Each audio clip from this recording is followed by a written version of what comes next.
तो चलिए बात करते हैं दिल्ली हिंसा से जुड़ी आज की बड़ी खबर की। टूल किट गैंग के कारनामों की एक एक कर पोल खुल रही है। जैसे जैसे जांच आगे बढ़ रही है, नए नए खुलासे सामने आ रहे हैं। दिल्ली में हिंसा भड़काने वाले टूल किट के बारे में खुलासा हुआ है कि इस गैंग के तार हिंदुस्तान से लेकर कनाडा तक फैले हुए थे, जिसमें कई किरदार सामने आए हैं।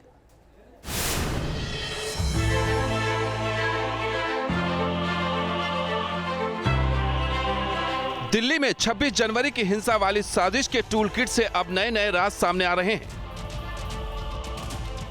दिशा रवि पुलिस की गिरफ्त में है, जो दिल्ली पुलिस की स्पेशल सेल को टूल किट की साजिश के एक एक किरदार के बारे में बता रही है।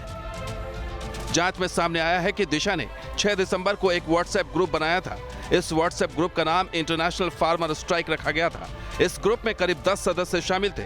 बाद में दिशा ने इस ग्रुप को डिलीट कर दिया। अब पुलिस ने व्हाट्सएप से ग्रुप में हुए चैटिंग की जानकारी मांगी है। अब तक की जांच में यह भी सामने आया है कि 26 जनवरी को ट्रैक्टर रैली से पहले दिशा और शांतनु दिल्ली में मौजूद थे और रैली के अगले दिन दोनों दिल्ली से लौट गए।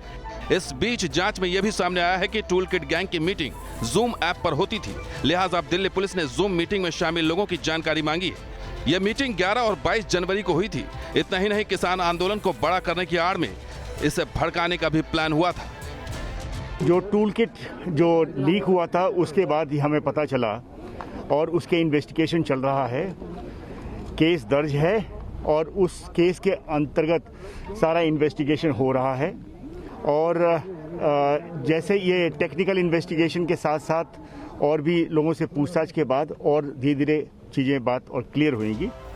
अब तक की जांच में यह सामने आया है कि दिशा रवि की ग्रेटा थनबर्ग से व्हाट्सएप चैटिंग होती थी।